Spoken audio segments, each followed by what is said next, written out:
तो पहले हमने प्रोबेबिलिटी की क्लास की थी। हमने प्रोबेबिलिटी में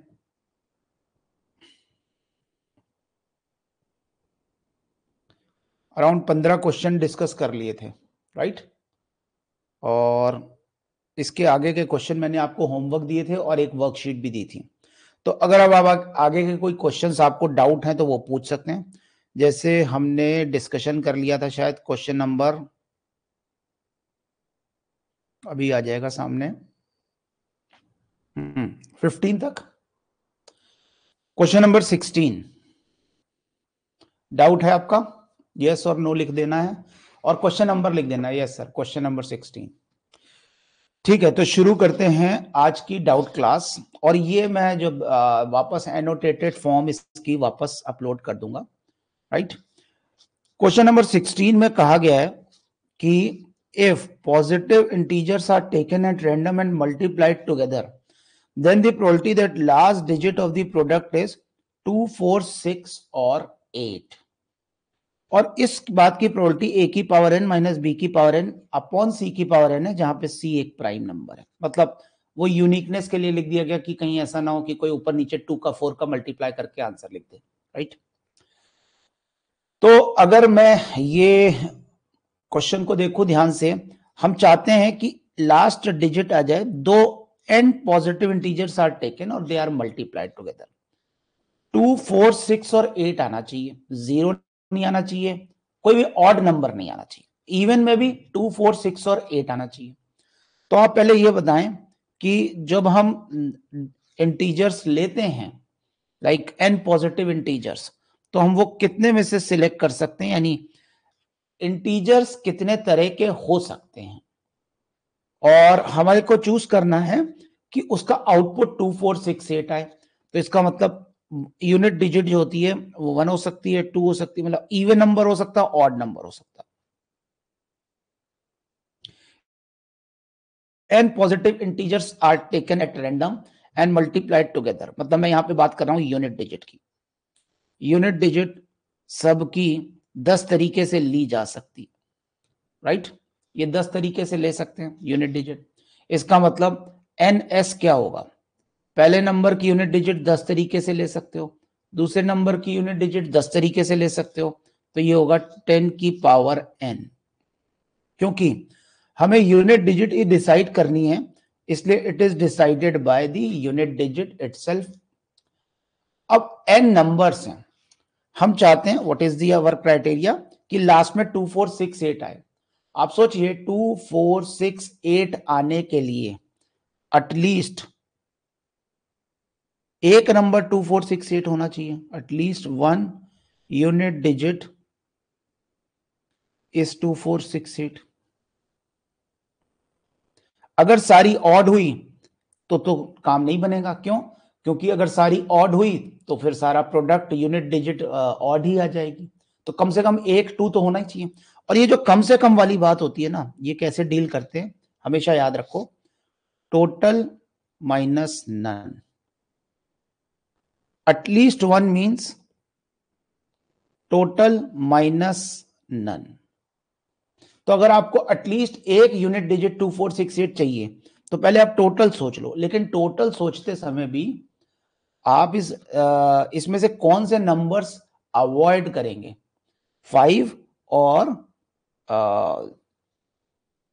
0। 5 और 0 अवॉइड करेंगे क्योंकि यूनिट डिजिट में 0 भी नहीं लाना लास्ट में, और खैर 5 तो नहीं लाना। तो आप लिखोगे टोटल है 8 की पावर n। कौन से 8 की पावर n? यानी आप ले सकते हो 1, 2, 3, 4, नॉट 5, क्योंकि 5 का मल्टीप्लाई 4 हो जाने से लास्ट में 0 आ जाता है और वो इवन नंबर हमें चाहिए नहीं। 6, 7, 8 और 9। बताइए इनमें से अगर यूनिट डिजिट्स का प्रोडक्ट करेंगे तो क्या क्या आने की पॉसिबिलिटी है? बेटा यहाँ दो नंबर्स नहीं है, पावर n है, तो 6 स्क्वायर नहीं बोलना चाहिए अपने को, अपना बोलना चाहिए, जो भी बोलोगे पावर n बोलोगे, ठीक है ना। समर्थ। तो टोटल आ गया 8 की पावर n माइनस, अच्छा नन। नन का मतलब है कि ये तो टोटल हो गया। नन का मतलब है अब इवन नंबर आए ही ना, इवन नंबर आए ही ना, तो इसको हम 2, 4, 6 और 8 एक भी ना आए तो इसको हम लिख सकते हैं 4 की power n। I think so ये बात हमें क्लियर है। तो आंसर क्या हो जाना चाहिए 8 की पावर n माइनस ये 4 की पावर n, ठीक है, यानी ऑड नंबर नहीं 5 की पावर कितना होगा 1, 3, 7 और 9, 4 की पावर n और ये आ रहा है 8 की पावर n। तो अगर हम इसको डिवाइड करें तो 6 की पावर n माइनस 4 की पावर n का हो जाएगा 2 की power n। Now what is the probability? Probability is actually equal to 8 की पावर n माइनस 4 की पावर n अपॉन 10 की पावर n। लेकिन इसमें हम 2 की पावर n का डिवाइड कर सकते हैं। तो जो भी आंसर है वो हमारा आएगा, हमसे पूछा क्या गया a प्लस बी प्लस सी, यानी कि ये आंसर हम लिख सकते हैं, थोड़ा मेरे को हटना पड़ेगा, ये लिख सकते हैं हम 4 की पावर n माइनस 2 की पावर n अपॉन 5 की पावर n। आई थिंक ये बात सबको क्लियर हो गई। अब बताइए what is a plus B plus C? a plus B plus C is actually 4 plus 2 6 plus 5 9। तो answer must be 11। Yes it is so. ये बात समझ में आ गई समर्थ, नकुल, पुलकित, पीयूष? पीयूष ये क्वेश्चन नंबर 16 चल रहा है, थोड़ा लेट हुए तो यहीं से ये होमवर्क डिस्कशन चल रहा है जो आपको दिए थे। क्वेश्चन नंबर 16 आपका क्लियर हो गया? ठीक है, वेल गुड। अगले क्वेश्चन की ओर बढ़ते हैं, क्वेश्चन नंबर 17। क्या क्वेश्चन नंबर 17 में डाउट है? ठीक है, देखिए जैसा कि मैंने बताया था कि इसमें which one is the correct option, पहले का P, दूसरे का Q, तीसरे का R, चौथे का S। एक्चुअली ये ऑप्शन या ऑप्शंस लिख देते हैं तो हमें सारे ही चेक करने पड़ते हैं, तो बेटर है यहाँ पे कि यहाँ पे हमने ऑप्शंस वर्ड लिख देते हैं, ठीक है। एनीवेज देखते हैं, कहा गया आपसे प्रोबेबिलिटी। अच्छा क्वेश्चन पढ़ते हैं हम लोग। क्वेश्चन में लिखा है in a tournament there are 12 players S1 S2 S3 S12 divided into 6 pairs at random from each game a winner is decided। मान लो S1 और S3 का गेम हुआ तो इसमें एक विनर आया होगा कोई, या S3, S2 और S6 का गेम हुआ इसमें से एक विनर आया होगा, लेट से S2। ऐसे करके हमने 6 पेयर बनाए, लेट से S10 और S12 साथ में रहे होंगे तो इसमें से S10 आ गया। तो ये हमने टीम्स बनाई, ऑब्वियसली उसमें कोई ना कोई विनर्स आए होंगे। वो चाहते हैं from each game a winner is decided on the basis of game played between the two players of the pair assuming all players are of equal strength। तभी तो प्रोबेबिलिटी हम फेयरली बोल पाएंगे कि दोनों के जीतने की हाफ है।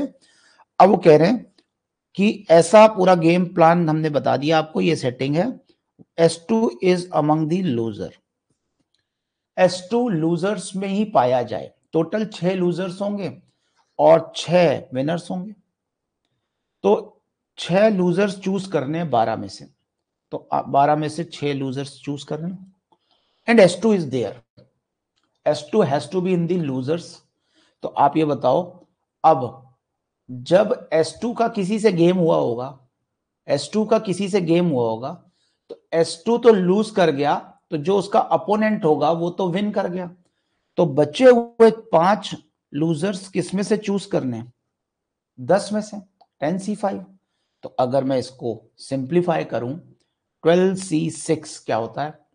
12C6 होता है 12/6 11C5 और ऊपर आ रहा है 10C5, राइट। और ये अब हमें प्रॉपर्टी मालूम है NCR अपॉन NC R-1 मालूम है या नहीं? आप इस 11C5 को 11C6 लिख सकते हो थोड़ी देर के लिए। ये 12/6 कितना हो जाएगा? 1/2। चलो और अच्छे से कैलकुलेट करके बताते हैं। 11C5 is actually equal to 11C6। 11C6 को फिर ब्रेक कर दिया, 11/6 10C5। और अब ध्यान से देखो कितनी चालाकी से हमने ये 10C5 कैंसिल कर दिया और ये आ गया आंसर 6/22। 6/22 क्या इसमें आंसर है? 6/22 इसमें आंसर है क्या? 3/11 है। 3/11 इसका आंसर हो गया, राइट। 3/11 यानी क्या? पहले का टी, पहले का टी, पहले का टी आ रहा क्या? नहीं, फर्स्ट का टी, ये मतलब गलत हो गया, ये ऑप्शन नहीं हो सकता, फर्स्ट का पी नहीं है।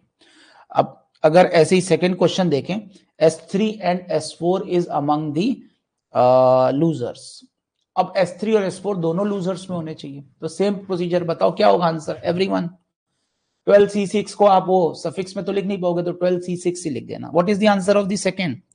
कि they both must be in the losers, S3 and exactly one of them in the losers। तो फिर दो केस बना लो, या तो S3 या S4। तो अगर मैं सेकंड क्वेश्चन की बात करूं, यहाँ पे ऑब्वियसली इसका सेकंड भी मैच नहीं होना चाहिए, इसका आंसर डी दे रखा है। तो लेट अस कैलकुलेट।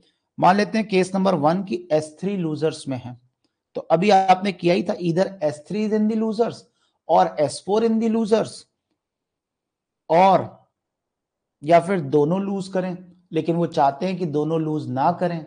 तो आपको जब S3 लूजर ले रहे हो तो S4 विनर लेना पड़ेगा। S3 लूज कर रहा है तो S4 विन कर जाए, और S3 विन कर रहा है तो S4 लूज कर जाए। आपको ये करना है। अभी देयर आर 3 केसेस। हो सकता है S3 और S4 अलग अलग टीमों में हो, तब जाकर के ये वाला गेम हो रहा हो, या हो सकता है S3 और S4 सेम टीम में हो और S3 विन कर रहा हो तो S4 अपने आप लूज करेगा। तो इसमें भी कैलकुलेशन करना पड़ेगा। मैंने पूरा गेम प्लान समझा दिया, एक बार आप ट्राई करो कि कैसे आंसर आना चाहिए। सेकेंड वाले का आंसर कह रहे exactly one of the S3 and S4 is among the loser. तो एक ही S3 और S4 में, तो पहले मान लेते हैं S3 और S4 का ही गेम हुआ, S3 वर्सेस S4, या फिर दो बातें हो सकती है ना, या फिर S3 अलग S4 अलग, राइट, दो बातें हो सकती हैं। तो अगर मैं पहली बात को ध्यान दूं कि S3 वर्सेस S4, तो अपने पास वैसे अपने को 6 लूजर सिलेक्ट करने थे। S3 वर्सेस S4 में अगर आपने करा दिया तो कोई प्रॉब्लम ही नहीं है, S3 और S4 में एक ही तो जीतेगा, तो ये तो एक 1/12C6 यानी एक केस। दूसरा, अगर S3 और S4 अलग अलग मैचेस में हैं, तो लेट्स से S3, पहला वाला केस S3 लूज कर रहा है, लेट्स से पहला वाला केस S3 लूज कर रहा है। अगर S3 लूज कर रहा है तो S4 ऑब्वियसली एक लूजर हमने हटा दिया, और S4 विनर है और दोनों अलग अलग हैं, तो जो S4 का अपोनेंट होगा तो वो तो लूजर हो ही गया, और S3 का जो ओपोनेंट है वो विनर हो गया। तो यानी एक लूजर हमारा सिलेक्ट हो, आई मीन 2 लूजर हमारे सिलेक्ट हो गए, S4 के ऑपोजिट वाला लूजर भी सिलेक्ट हो गया। तो अब आपको बचे हुए 8 लोगों में से 8C6/12C6, और ऐसा 2 बार होगा। तो आई थिंक कि ये भी आप कैलकुलेट कर लेंगे, ठीक है। तो यानी अगर मैं इसमें एक अप्रोच और दी गई है, यहाँ पे एक अप्रोच और दी गई है, वो भी देख लेते हैं। एक अप्रोच तो ये हो गई, इससे आंसर कितना आ जाएगा वो हम कैलकुलेट करेंगे।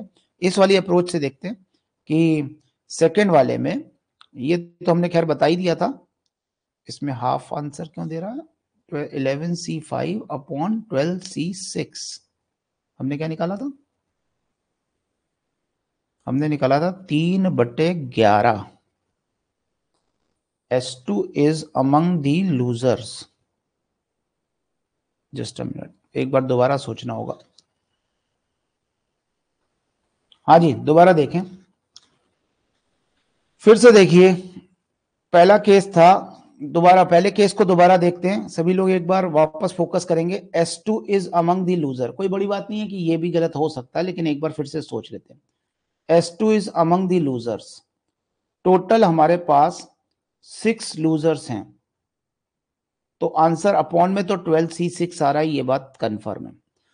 S2 is among the loser, ये एक तरीका हो गया, और जो S2 के ऑपोजिट है बंदा, S2 के ऑपोजिट बंदा, वो भी तो सिलेक्ट करना पड़ेगा ना। बचे हुए 11 में से एक बंदा सिलेक्ट कर लिया, वो S2 के ऑपोजिट खेला होगा, ठीक। 11C1। अब बचे हुए 10 में से 5 लूजर सिलेक्ट कर लिए और डिवाइडेड बाय 12C6। तो ये आंसर आ गया 11, ये आ गया 10C5, 12C6 को लिख सकते हैं 12/6, फिर ये आ गया 11C6, 11C5, 11C5, और यानी ये आ गया 11/2 इंटू 10C5, 11C5 को लिख सकते हैं 11C6, यानी 11/6 into 11/6 into 10C5, just a minute. और हमने 12 में से 6 लूजर सिलेक्ट किए हैं, तो 12/6, मतलब इसमें 11 का मल्टीप्लाई इसलिए कर दिया गया क्योंकि हमें 11 लोगों में से सिलेक्ट करना था, ठीक है।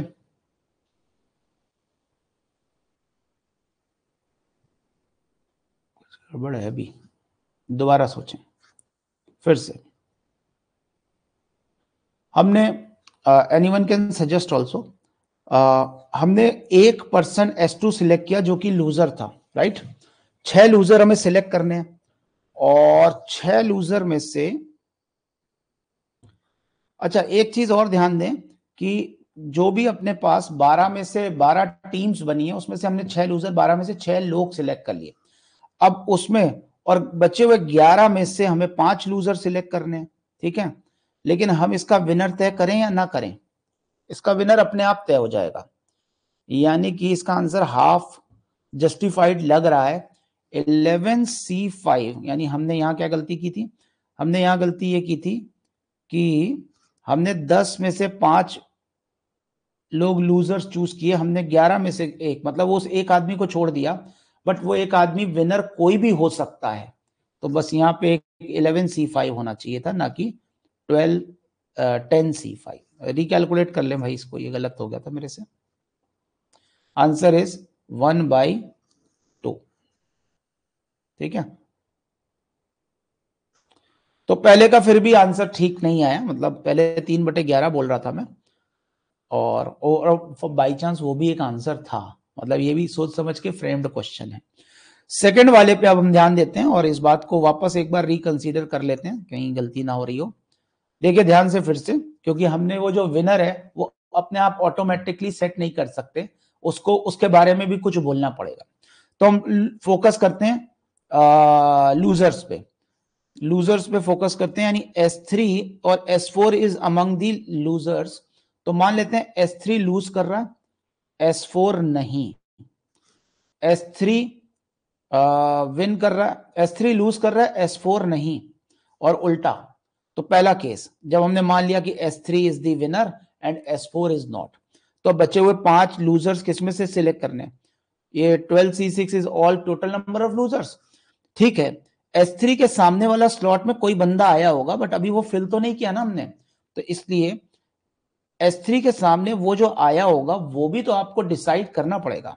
तो आपको बस यहां पे ये पता है कि S3 is the winner, S4 is the loser. तो अब बचे 10 लोग, 10 लोगों में से आपको 5 लूजर सिलेक्ट करने, प्लस ऐसा 2 बार होगा, तो यानी अब इसका आंसर आ गया 2 इंटू, अभी निकाला ही था ये 3/11, तो अब इसका आंसर आ गया 6/11।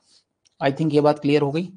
समर्थ ने वो एक सेकेंडरी मेथड भी बोला कि सर आपके वाले मेथड में 11C1 into 10C5 upon 10 factorial, देखो मेरी आदत है ना कि जब भी कोई चीज गलती हो जाए उसको एक्सेप्ट करके रेक्टिफाइड मेथड पहले हम सीख लें, ठीक है।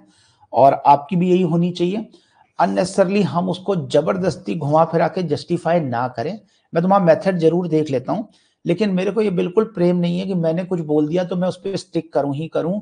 कारण क्या है कि अगर कोई चीज हम इंफॉर्मेशन मिस कर रहे थे तो हम उसको सही कर लें, नहीं हमारे दिमाग में ही रजिस्टर होना शुरू हो जाएगा, मतलब कि हम गलत चीज को भी जस्टिफाई करना, रजिस्टर करना शुरू कर देंगे, ठीक है। Admit your mistake on the first go, होता क्या है कि उससे हमारे दिमाग में कहीं ना कहीं सबकॉन्शियस में सही वाली जो डायरेक्शन है ना वो फिट होता है। अगर हम उसी में स्ट्रगल करते रहे अपनी बात को जस्टिफाई करने के लिए ना, तो वो कहीं ना कहीं आपकी पर्सनैलिटी में आ जाता है और फिर आप गलत बातों को भी हर बार जस्टिफाई करने की कोशिश करेंगे। इसलिए admit in the first go, क्योंकि ये बड़ा क्रूशियल टाइम चल रहा है। इस समय हम ये बातें नहीं कर सकते कि हमने जो सोचा वही सबसे अच्छा था। अगर कोई चीज दूसरी थी जो हम गलत सोच रहे थे तो उसको एडमिट कर लेना सबसे अच्छा होता है। एनीवे, समर्थ का मेथड देखते हैं हम। वो कह रहा है 11C1 into 10 कि पहले 11 में से एक, मतलब ये वाला जो केस था पिछला वाला, इसमें 11 में से एक हमने अपोनेंट डाल दिया। उसमें बोला गया था ना S2 is among the loser, तो उसके सामने विनर कौन है वो हमने डाल दिया। जब हमने विनर चूज कर लिया तो अब ये कह रहे हैं कि बचे हुए जो 10 लोग हैं, ये तो 11 में से एक विनर सिलेक्ट कर लिया हमने। अब जो बचे हुए 12 में से आपने 6 लोग लिए थे, ये लूजर्स थे। अब आप जब विनर और लूजर दोनों की बात कर रहे हो तो पूरी की पूरी टीम्स बनाइए। तो ये कह रहा है कि 10 फैक्टोरियल अपॉन 5 फैक्टोरियल इंटू 2 की पावर 5, मतलब पूरी की पूरी टीम्स बनाते हैं। लेट से 10 बची हुई टीम्स बनाई, 10 फैक्टोरियल अपॉन 2 फैक्टोरियल 5 फैक्टोरियल की पावर 2, 5 की टीम बना ली। 5 लूजर्स हैं और 5 विनर्स हैं, और उन 10 को 2-2 के ग्रुप में करने का। लेकिन बेटा उसमें से सिलेक्शन कहाँ किया आपने? मतलब ये जो हमने 12C6 लिया, अब ये कह रहे हैं कि इसमें से टीमिंग कर देते हैं, यानी 10 फैक्टोरियल बाय 5 फैक्टोरियल का एक ग्रुप बना लिया। These are the groups of losers, grouping कर दी इनटू 2 फैक्टोरियल, ठीक है। और लेकिन ये जो आपने किया ये मल्टीप्लाई में रहेगा, डिवाइड में रहेगा, कैसे? ये 12C6 के साथ मल्टीप्लाई में रहेगा, थोड़ा गड़बड़ हो जाएगी, समर्थ है ना? ठीक है, उस बात को सीधे सीधे मान लेते हैं कि यार वो एक अपन ने एक आदमी गलत, जो विनर था उसको भी हमें सोचना चाहिए था। ये बात सबको जस्टिफाई हो गई भाई, जबरदस्ती वाली नहीं। हाँ ठीक है, ये बात जस्टिफाई हो गई ना, मतलब बिल्कुल क्लियर हो गई। और इससे सेकंड वाली बात भी आ गई कि अगर S3 और S4 ये किया तो 6/11।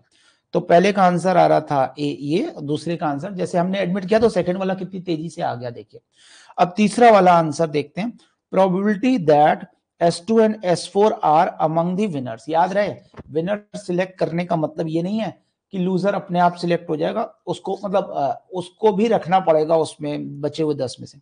अब इसमें सी वाला केस है, थर्ड वाला केस है, S2 and S4 are the winner, यानी 2 विनर तो उन्होंने डिसाइड कर दिए। 12 में से 6 विनर्स होते हैं, 2 विनर्स अपने आप डिसाइड हो गए। बचे हुए 6 विनर्स कितने में से डिसाइड होंगे? 10 में से। तो आई थिंक ये आ जाएगा 12/6, 11/5, 10C4, ऊपर भी 10C4, ये कैंसिल हो गया। और ये आ गया 5-6 से ये काटो, ये 2, तो 5/22। आई थिंक फटाफट आंसर आ गया ना, जब आपने यू गॉट दी टर्मिनोलॉजी तो आपका आंसर थर्ड वाले का आ गया 5/22, और 5/22 यहाँ आंसर है, ठीक है। 5/22 आंसर है। और इसमें डी वाले में थर्ड वाले का क्या लिखा है? आर, 6/11, तो यानी अब चौथा ही सही होगा। Probability that S4 and S5 are not playing against each other, 1 minus they are playing against each other, ठीक है, ऐसा कर सकते हो। तो फोर्थ वाले का आंसर क्या हो जाएगा? 1 minus they are playing against each other, यानी टीमिंग करनी है। 12 लोगों, 12 factorial they are playing against, they are not playing against each other, यानी they are in the different teams. या तो टीमिंग करते समय उनको अलग अलग टीमों में डाल दो, ठीक है, और या फिर 1 minus they are in the same team. तो बताओ, जब हम 12 लोगों की 6 टीम्स बनाते हैं तो 12 फैक्टोरियल बाय 2 फैक्टोरियल की पावर 6 इंटू 6 फैक्टोरियल, ये तो हो गया कि ये 2-2 की 6 टीम्स बन गई। अब इसमें S3 S4 कहीं भी जा सकते हैं, लेकिन जब आपने प्रोबेबिलिटी निकालनी कि S3 S4 साथ में रहें तो S3 और S4 को साथ में डाल दिया, तो बचे 10 लोगों की टीमिंग करनी है आपको। 10 फैक्टोरियल अपॉन 2 फैक्टोरियल की power 5 into 5 factorial, and S3 and S4 are one team. ये एक तरीके से पॉसिबल है। अब इसको सॉल्व करते हैं। 1 माइनस नीचे आ जाएगा 12 11, 10 फैक्टोरियल कट गया, ऊपर आ जाएगा, अच्छा एक और आ जाएगा नीचे, ऊपर आ जाएगा 6 और 2, ठीक है। तो व्हाट इज द आंसर, 1/11। 1/11 को, ये 12 और 6 कट गया ना, 1/11 को 1 से घटा दो तो 10/11, 10/11 आंसर है एस, यानी फोर्थ वाले का आंसर हो गया एस। तो क्या ये सही है? आई होप ये बात क्लियर हो गई सभी को, एवरीवन, और जबरदस्ती वाली नहीं, मतलब सही में क्लियर हो गई, ऐसा लिखना है,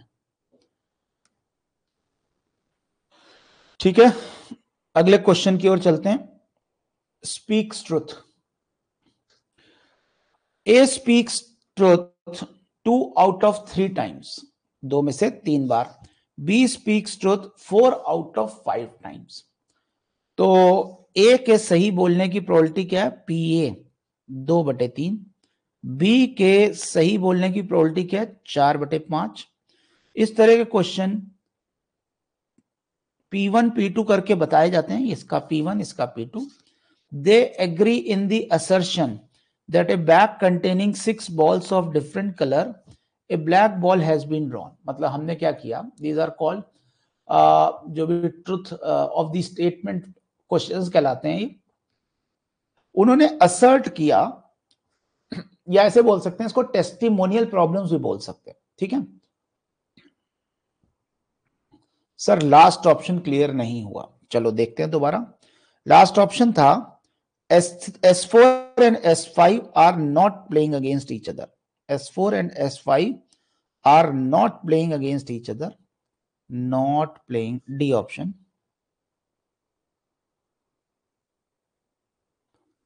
Against each other. तो बताइए इसको हम क्या लिख सकते हैं, 1 minus probability that S4 S5 playing against each other, complementation rule कहलाता ना।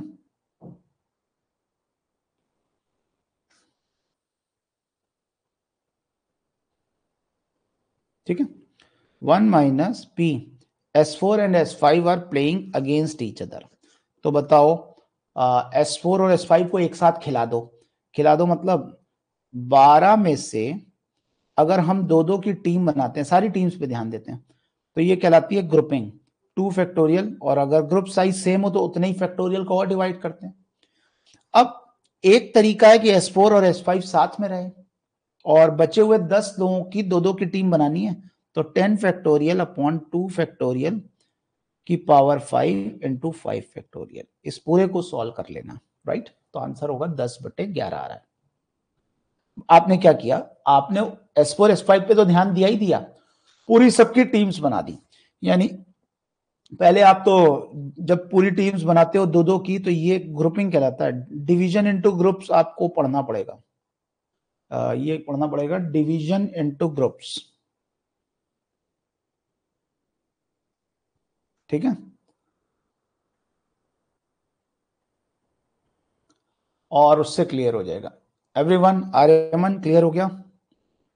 यहाँ पे डिवीजन इनटू ग्रुप्स की मदद से हमने ये 6 टीम बनाई विदाउट रिस्ट्रिक्शन, और ये 6 टीम बनाई विद रिस्ट्रिक्शन की S4 S5 एक ही टीम में होंगे, लेकिन ये हमें चाहिए नहीं, इसलिए इस प्रोबेबिलिटी को हमने 1 से घटा दिया, ठीक है।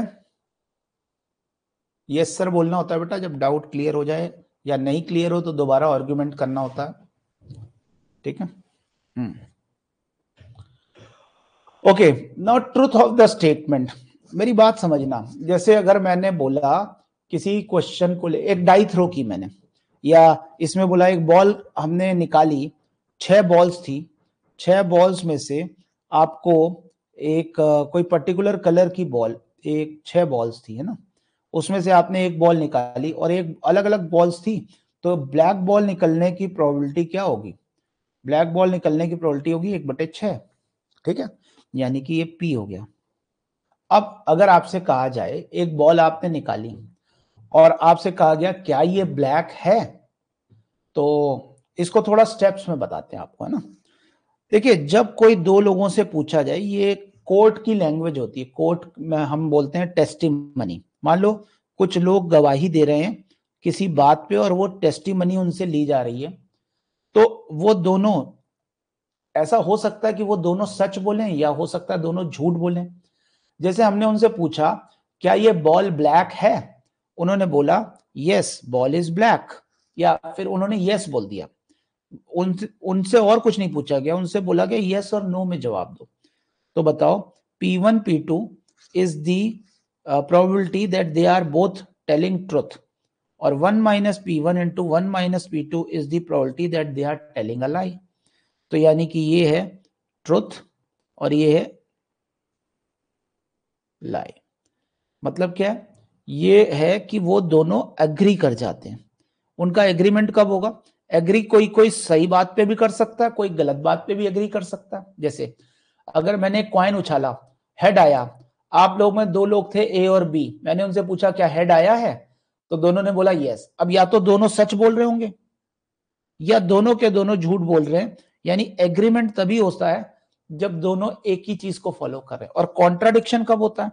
यानी यहां पे हम बोलेंगे probability of agreement, probability of agreement, probability of agreement is P1 P2 और 1 माइनस, और प्रोबेबिलिटी ऑफ कॉन्ट्राडिक्शन क्या होगी ऑन एनी स्टेटमेंट? P1 एक सच बोल रहा हो, दूसरा झूठ, दूसरा सच बोल रहा हो, पहला झूठ।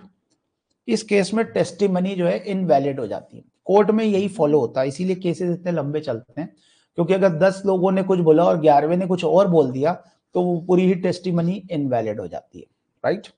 तो और भी बातें होती हैं, लेकिन मोटे मोटे तौर पे ये बात है। अब ये ट्रुथ और लाई वाली बात हो गई तब जब एग्रीमेंट ऑन एनी फैक्ट पूछा जाता है।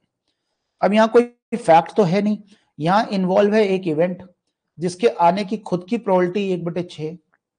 तो अब अगर बोला जाए P agreement on an event, agreement on an event, ठीक है, तो आपसे कहा गया कि भाई ये इवेंट हुई है, मान लो पूछा गया सूर्य उगा है, अब वो एक फैक्ट है, तो फिर P1 P2 plus 1 minus P, event हुई हो और वो दोनों सच बोल रहे हो, इवेंट ना हुई हो और वो दोनों झूठ बोल रहे हो। फॉर एग्जाम्पल जैसे हमने कहा कि हमने एक ब्लैक बॉल निकाली, ब्लैक बॉल निकालने की प्रोबेबिलिटी 1/6 है, तो ब्लैक बॉल की प्रोबेबिलिटी 1/6 वो भी इससे एसोसिएट हो जाए कि ब्लैक बॉल निकली हो और वो दोनों सच बोल रहे हो, तभी तो बात सच्ची लगेगी।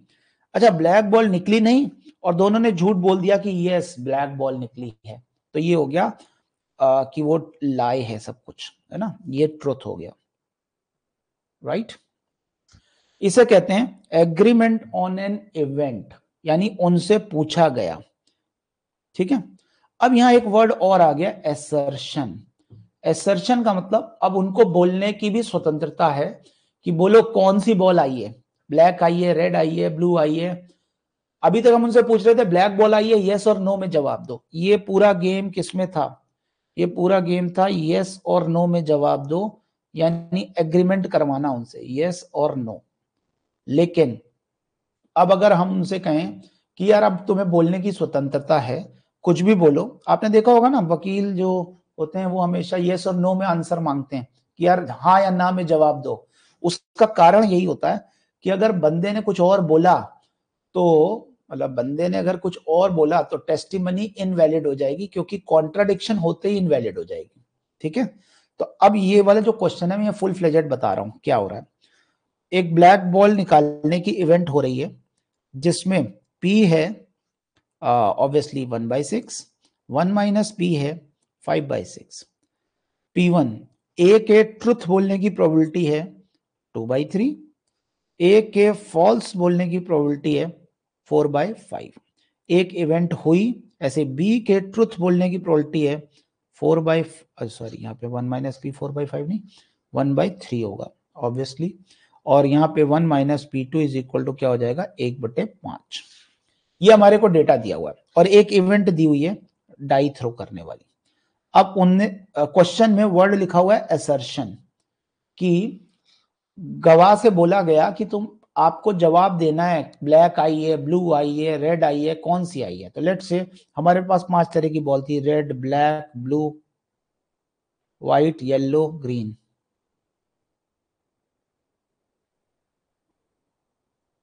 राइट। ये हमारे पास बॉल्स थी 6 और इसमें से कोई बॉल आई हो। तो सबसे पहले बताओ पी एग्रीमेंट, एग्रीमेंट की प्रोबेबिलिटी क्या है? एग्रीमेंट नहीं, पी ट्रूथ ऑफ, ऐसे बोलना चाहिए, जो प्रोबेबिलिटी पूछी जाएगी, find probability that their statement is true, तो इसको बोला जाता है ट्रूथ ऑफ देयर असर्शन, कि उनके जो उन्होंने असर्ट किया है, उन्होंने असर्ट क्या किया, ब्लैक बॉल आई है, उसकी वास्तव में सच्चाई क्या है। तो इसको सॉल्व करने का तरीका होता है, ऊपर लिख देते हो P1 P2 यानी सच वाली बात, और नीचे लिख देते हो दोनों, सच अपॉन सच प्लस झूठ, है ना। लेकिन झूठ भी कैसा, ऐसा झूठ जिसमें एग्रीमेंट हो, यानी ये हो गया एग्रीमेंट, कि वो एग्री कर रहे हैं कि भाई ब्लैक बॉल आई है ना, एग्रीमेंट ऑन देयर असर्शन। ये यहां पे एक सी का फैक्टर और लग जाता है, ये क्या होता है वो भी बताऊंगा। पहली बात, अगर वो तीनों मतलब इवेंट हुई है और वो सच बोल रहे हैं, तो चलो देखते हैं कि वो सच बोलने की प्रोबेबिलिटी क्या आती है। पहला आ जाएगा 1/6, फिर 1/2/3, फिर नीचे 4/5, इधर आ गया 1/6, 2/3, 4/5 प्लस, अब झूठ यानी इवेंट हुई नहीं, 5/6 प्रोबेबिलिटी, और दोनों ने झूठ बोल दिया, यानी कि 1/3 और 1/5। लेकिन झूठ बोलना जो है ना बड़ा विशेष होता है, कि एग्रीमेंट का, जैसे मान लो आपसे मैंने पूछा एक डाई थ्रो करी और 6 आया, अब आप लोगों को अलग अलग दिखाएगा क्या आया। अब आपसे पूछा मैंने क्या 6 आया, अब आपने बोल दिया यस आया। अगर वास्तव में 6 आया होगा, मतलब मेरी नजर से देखो, मैंने डाई नहीं देखी थी, अगर वास्तव में 6 आया होगा तो तुम लोगों ने उसे डाई को देखा, अब मैं क्या सोचूंगा, या तो वास्तव में 6 आया और तुम सच बोल रहे हो, तो वो ये बात हो गई, वो ये वाली बात हो गई कि वास्तव में 6 आया था और तुम सच बोल रहे हो। लेकिन मैंने तो डाई देखी नहीं है, मैं क्या सोचूंगा, हो सकता है ऐसा भी हो कि 6 ना आया और तुम दोनों के दोनों झूठ बोल रहे हो। लेकिन अगर यस और नो में झूठ बुलवाना होता है तो उसमें तो 2 ही ऑप्शन होते हैं, या तो यस या नो, तो उसमें 1 रहता है। लेकिन अगर आपको अपने मुंह से बोलना है कि भैया कौन सी बॉल आई है, मैंने आपसे पूछा या कौन से नंबर आया डाई में, अब यहां पे 6 तरह की बॉल्स थी, आया कुछ और है, लेट से व्हाइट आया है, लेकिन आप लोगों ने दोनों ने एक तरह का झूठ बोला, उसे कहते हैं कोइंसिडेंस फैक्टर, कि आपका झूठ सेम तरीके का था, कोइंसिडेंस फैक्टर। और ये जो है ना कोर्ट में सबसे ज्यादा ये काम में आता है, ठीक है। अगर मान लो 2 दोस्त क्लास से गायब हैं और टीचर ने अलग से, दोनों से अलग से पूछा कि आप लोग कहाँ थे। अब अगर वो कोई ऐसा काम कर्म कांड कर रहे थे जो बताना नहीं है टीचर को, तो ऑब्वियसली वो झूठ बोलेंगे। तो पहला बोलेगा अरे सर मैं लेट हो गया, मैं कहीं जा रहा था, कोई साइकिल पंचर हो गई है ना, या बाइक पंचर हो गई। दूसरा वाला भी अगर वही झूठ बोलेगा, तो इसका मतलब ये कितना बड़ा कोइंसिडेंस है कि दोनों ने सेम टाइप का झूठ बोला, ठीक है। तो यहाँ पे जब वर्ड आता है ना असर्शन, तो वो इन्वॉल्व हो जाता है कि अगर आप सेम टाइप का झूठ बोले। मैं पहुंच गया आप तक, बात पहुंच गई आप तक या नहीं पहुंची। तो this is a full fledged formula जो आपको लर्न भी कर सकते हो आप, और इसको अब हम अप्लाई करेंगे। Now what is the coincidence factor? Coincidence factor is, दोनों ने एक ही टाइप का झूठ बोला। जैसे मान लो व्हाइट बॉल आई थी, तो अब दोनों लोग कितने तरह से झूठ बोल सकते थे, रेड आई है, ब्लू आई है, ब्लैक आई है, येलो आई है, ग्रीन आई है, पर दोनों ने झूठ बोला कि ब्लू आई है। यानी 1/5 प्रोबेबिलिटी है कि वो बोलते, 1/5 प्रोबेबिलिटी है कि वो बोलते कि भैया ब्लैक आई है, और ऐसे 2 लोगों के साथ हो रहा, तो 1/5 इंटू 1/5, यानी कोइंसिडेंस फैक्टर होगा 1/5 इंटू 1/5 यानी 1/25, राइट। तो ये थोड़ा विशेष प्रॉब्लम है, इसको सॉल्व करोगे तो आ जाता है 40/41, यानी कि अगर कोइंसिडेंस फैक्टर इन्वॉल्व हो तो झूठे लोगों से भी सच्चाई उगलवाई जा सकती है। सोचो कितनी बड़ी प्रोबेबिलिटी है, 0.9 से ऊपर है ये प्रोबेबिलिटी उनकी सच्चाई जानने की। यस, और यही कोर्ट का नियम होता है। इसको आप अंडर द हेडिंग ऑफ पढ़ सकते हैं, टेस्टिमोनियल प्रॉब्लम्स।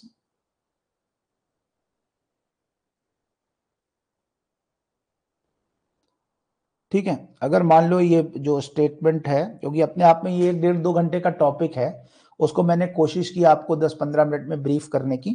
फिर भी अगर आपको लगता है कि नहीं समझ में आया अच्छे से, तो एक बार टेस्टिमोनियल प्रॉब्लम्स जरूर पढ़ लेना चाहिए आपको। आगे बढ़ते हैं। ये आ रहा है 40/41।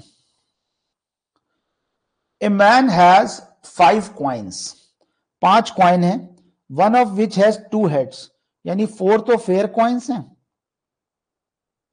और एक ये शोले वाला कॉइन है, मतलब इसमें दोनों हेड हैं, 2 हेड्स है ना, 1 बायस्ड कॉइन है, 2 हेड्स, यानी इसमें हेड आने की प्रोबेबिलिटी 1 है, राइट। अब आपसे कहा गया दिस कॉइन इज रैंडमली, मतलब takes out a coin and toss in 3 time, इसमें से रैंडमली एक कॉइन चूज किया गया। तो देखिए सीधी सी बात है, रैंडमली चूज किया गया तो 4/5 प्रोबेबिलिटी की फेयर कॉइन आ जाए, 1/5 प्रोबेबिलिटी है कि वो फेयर कॉइन ना हो। तो जब 4/5 प्रोबेबिलिटी की वो फेयर कॉइन हो, अब उसको 3 बार उछाला गया, what is the probability? It will fall head upward all the time, तीनों के तीनों बार हेड आया हो। कितने में से? 3 में से तीनों बार हेड आया हो। तो पहली बार भी हेड आया हो, दूसरी बार भी हेड आया हो, तीसरी बार भी आया, यानी हाफ का क्यूब, और प्लस इसमें तो क्या 1 आ जाएगी ना प्रोबेबिलिटी हेड आने की तीनों के तीनों बार, क्यों? वो तो कॉइन ही ऐसा ही था। तो अगर मैं इसको कैलकुलेट करूं तो पहले वाले का आंसर आ गया 4/40 प्लस 1/5, सॉल्व करें तो ये 1/10 और वो 2/10, तो आंसर आ रहा है 3/10। आई थिंक ये क्रिस्टल क्लियर हो गई बात। 3/10 इसका आंसर हो गया। पहला ये हो गया, दूसरा देखते हैं। It always falls head upward, what is the probability that, अच्छा बेस थ्योरम, अगर ऐसा हो रहा है, अब आप देखो इसमें 2 केस बन गए। पहला केस ये वाला, पहला केस ये वाला, जिसमें ये था कि अगर फेयर कॉइन हो तो ऐसा कैसे हो सकता, अगर बायस्ड कॉइन हो तो ऐसा कैसे हो सकता है। वो कह रहे हैं इसको हम मान लेते हैं इवेंट ए, इसको हम मान लेते हैं इवेंट बी। मतलब सुनना, फेयर कॉइन का आना इवेंट ए हो गया, फेयर कॉइन का आना इवेंट ए हो गया, बायस्ड कॉइन का आना इवेंट बी हो गया, राइट। तो और ई इज द इवेंट जो वो बोल रहे हैं क्या, कि तीनों बार क्या आए, ऑल 3 हेड्स। ठीक है, अब आपसे पूछा क्या, if it always falls head upward, यानी इवेंट ई हो गई, what is the probability that it is with 2 heads, 2 heads यानी बायस कॉइन हो। अच्छा, तो B by E, B by E, E हो गया, ऐसा कैसे पॉसिबल है कि वो, मतलब ऐसा बायस्ड कॉइन के साथ हुआ। तो बी बाई ई निकालना है, तो what is this P E by B into P B divided by P E. Am I right और एम आई राइट? और पी ई आपने ये निकाला था, तो इसका मतलब ये हो जाएगा, दिस इज, ऊपर आ जाएगा ये 4/5 इंटू 1/2 का होल क्यूब, और नीचे आ जाएगा वही सच अपॉन सच प्लस झूठ अभी बताया था ना, वैसे ही फेयर अपॉन फेयर प्लस बायस, मतलब बायस अपॉन बायस प्लस फेयर। तो बेस थ्योरम को फील करने वाली बात है, हर जगह बेस थ्योरम ही लगती है ज्यादातर जो आपके क्वेश्चन आते हैं जेई एडवांस के अंदर। तो व्हाट इज द आंसर, ऊपर आ रहा है 1/10, नीचे आ रहा है 3/10 ऐड करने पर, तो 1/3 इज द आंसर। ऊपर वाले का 3/10, यस, दूसरे वाले का बोल रहा है 2/3, 1/3 नहीं 2/3। हम क्या चाहते हैं, विथ 2 हेड्स, एक बार चेक करो। इसका आंसर आ रहा है 1/, सब सही है।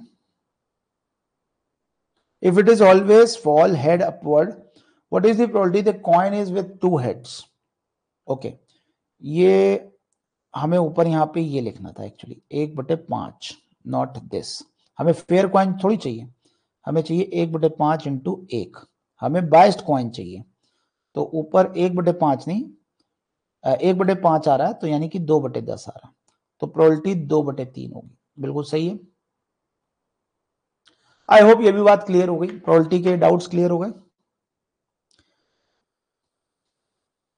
यस एवरीवन,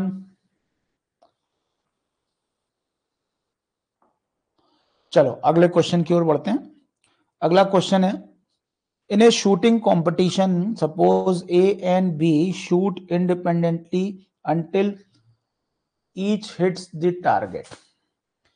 दोनों ही टारगेट हिट कर जाएं तब तक वो गोली चलाते रहेंगे।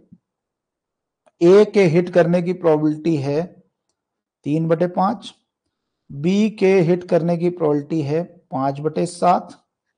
Find the probability that B will require more shots than A. What is the probability? देखिए एक केस तो है नहीं, यहां खूब सारे केसेस हैं, क्योंकि हमें मालूम नहीं है मोर शॉट्स मतलब कितने। Let's say are shots, are shots लेता है कौन? ए टेक्स आर शॉट्स। तो बताइए ए के R-1 शॉट्स में नहीं लगा, यानी हिट नहीं किया, तो P A dash R-1 shots तक वो हिट नहीं किया, फिर आरथ शॉट पे वो हिट कर गया, कौन? ए वाला। लेकिन बी को तो उससे ज्यादा शॉट्स लेने हैं, तो अच्छा, और दोनों को मल्टीप्लाई क्यों करें? क्योंकि दे आर इंडिपेंडेंट। हमें क्या सोचना है, ए कितनी बार में हिट कर जाएगा मल्टीप्लाइड बाय बी कितनी बार में हिट कर जाएगा, क्योंकि बोला गया है कि they have probabilities this. Now find the probability that B will require more shots than A. B के ज्यादा शॉट्स लगे, तो ये भी तो इंश्योर करना है कि ए के शॉट्स लग गए। तो हमने ये प्रोबेबिलिटी सबको समझ में आई। ए require exactly R shots. A requires probability that A requires R shots to hit. Yes sir, ये सबको समझ में आ गया। पी ए डैश की power R-1 into P A. इसमें क्या हुआ, ए ने एग्जैक्टली आरएथ शॉट पे हिट किया, requires exactly R shots.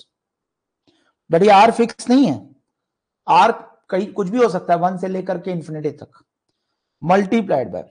Now B requires more than R shots.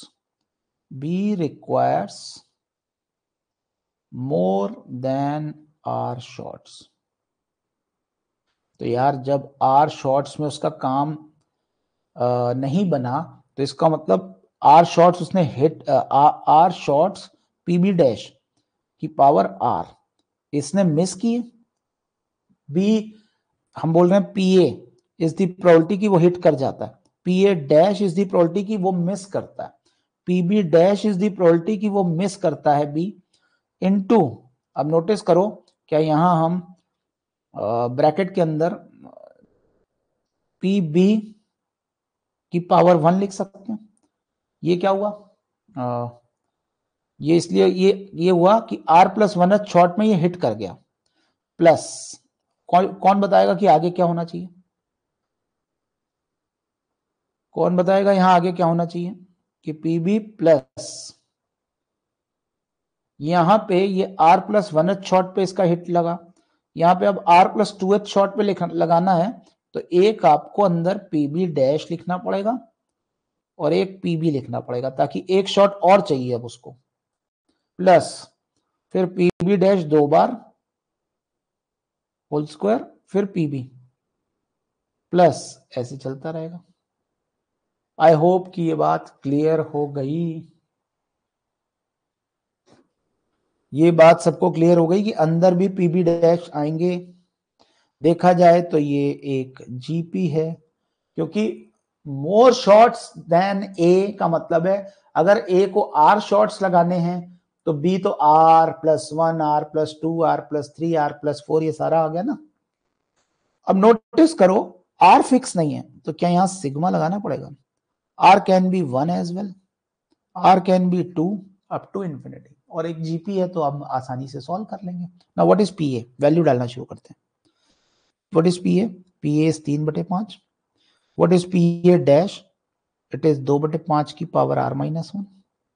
What is PB dash? PB dash is 2/7 की power r। What is अंदर PB? PB कितना है?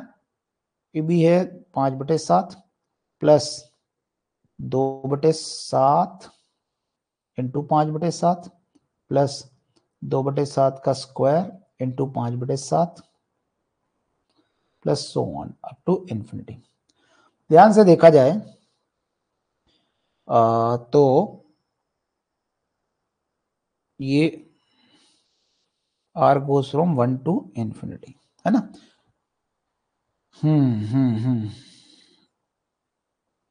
अब इसको पहले सॉल्व कर लें और फिर बची हुई जीपी सॉल्व कर लें। ये बात सबको समझ में आ गई कि नहीं, कि r की वैल्यू भी अलग अलग ली जा सकती है। तो ये इससे 2 जीपी अंदर सॉल्व हो जाएंगी। पहले इस वाली जीपी को सॉल्व करते हैं। r goes from 1 to infinity, या पहले पूरा सॉल्व कर लो और फिर r पिक्चर में लाओ। ठीक है, ये 3/5, ये 2/5 की पावर r-1, 2/7 की पावर r, ये कितना आ जाएगा 5/7, और कॉमन रेशियो आ गया 1 - 2/7। ये तो पूरा कैलकुलेट होके 1 हो गया, मतलब ये कभी ना कभी तो हिट कर ही देगा, है ना। ये तो 1 आ गया तो इसका कोई मतलब नहीं है, बचा ये केवल। अब अगर ये बचा तो इसका मतलब ये लिखना जरूरी नहीं था। हम ये बोल सकते थे कि r तक उसके शॉट्स नहीं लगे तो ये श्योर है कि अब r के बाद ही लगेंगे, बस हमें यहीं तक इंश्योर कर देना था। ये तो 1 आना ही था, अब वो तो इनफाइनाइट शॉट्स तक मार ही लेगा कभी ना कभी, तो गॉट इट। तो इसलिए ये 1 आ गया। लेकिन ठीक है, अगर कोई नहीं भी समझ पाया उस समय तो ये 1 आ गया। अब हम इसको जीपी से सॉल्व कर लेते हैं। जीपी में आप देखिए कॉमन रेशियो क्या बन रहा है। पहले फर्स्ट टर्म देखो, फर्स्ट टर्म में r को 1 डाल दो, ये हट गया। r को 1 डाल दें तो ये हट गया, ये आ गया 2/7 और 3/5, तो 6/35। फर्स्ट टर्म आ गया 6/35 अपॉन 1 माइनस कॉमन रेशियो आ गया इसमें। एक्चुअली इसमें भी r है, इसमें भी r है, तो 6/35 ही आ गया शायद, कॉमन नहीं।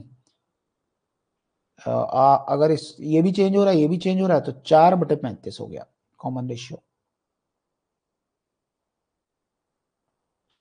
तो what is the final answer? 6/31, 6/31। Let us check, yes this is 6/31। I think ये भी क्लियर हो गई बात, ठीक है। चलिए आगे देखते हैं। अब should I go for vectors first, या फिर हम शीट ले लें? प्रोबेबिलिटी की वर्कशीट दी थी आपको, हम बात वेक्टर्स के बचे हुए क्वेश्चंस की कर लें या प्रोबेबिलिटी की शीट की बात कर लें जो आपको वर्कशीट दी थी, अगर आपने वर्कशीट कर रखी है तो। वेक्टर की बात कर लें, ठीक है, मतलब वर्कशीट्स नहीं की हैं, करो नालायकों, ऐसे काम नहीं बनेगा। बातें सोच रहे हो तुम जेई एडवांस की और काम नहीं कर रहे हो। चलो वेक्टर देखते हैं। एवरीवन, ये पूरा 22 क्वेश्चन अच्छे से, 20 क्वेश्चन अच्छे से समझ में आ गए। अब हमें वेक्टर वाले में 22 क्वेश्चन थे तो हम वेक्टर में स्विच कर रहे हैं, ठीक है। ये वेक्टर की हमने बातें की थी लास्ट टाइम पे, मैं एक बार याद रिकॉल करा दूं। पहले हमने शुरुआत किया था एक लैम्डा म्यू वाले क्वेश्चन से, ठीक है, लैम्डा म्यू वाले क्वेश्चन से हमने शुरू किया था और बताया था कि सी को ए और बी के फॉर्म में रख दो। देन फाइनली पैरेलल प्लेन्स का एक क्वेश्चन था। देन ए cross B cross C vector triple product का क्वेश्चन था। फिर एक ट्राइंगल क्वेश्चन था जिसमें जरूरी नहीं कि a + b + c 0 हो, c = a + b भी हो सकता है, सारस रूल बताया था। बाउंडनेस पे एक क्वेश्चन था, ठीक। एक वीटीपी एक क्या क्वेश्चन कोप्लेनैरिटी पे था, लेकिन उसमें नॉन कोलिनियर वाली ट्रिक लगी हुई थी कि non collinear vector ruled out करने थे, तो एक ही आंसर आया था। देन हमने बात की थी फंक्शन बेस्ड पे, इसमें थोड़ा कंफ्यूजन हुआ था आप लोगों को, ठीक है। बेसिकली इसमें IVT भी लगी थी, इंटरमीडिएट वैल्यू थ्योरम, ये रहा, ठीक है। फिर हमने ये क्वेश्चन के बाद फिर स्केलर ट्रिपल प्रोडक्ट का एक क्वेश्चन किया था। स्केलर ट्रिपल प्रोडक्ट के क्वेश्चन के बाद फिर लीनियर डिपेंडेंस, ये कौन सा था, R1 R2, ठीक है, ये कोलिनियर वेक्टर्स का क्वेश्चन था, ठीक है, कोप्लेनर। इसमें एक समर्थ ने ट्रिक भी बताई थी कि ऐसे भी कर सकते हैं, मतलब वो कैलकुलेशन की ट्रिक थी, ठीक। फिर हमने एक सेक्शन फॉर्मूला बेस्ड क्वेश्चन देखा था, एक प्रॉपर्टी बताई थी सर्कल से रिलेटेड, और एक इनइक्वालिटी वाला क्वेश्चन था, दैट्स इट, यही तक किया था शायद।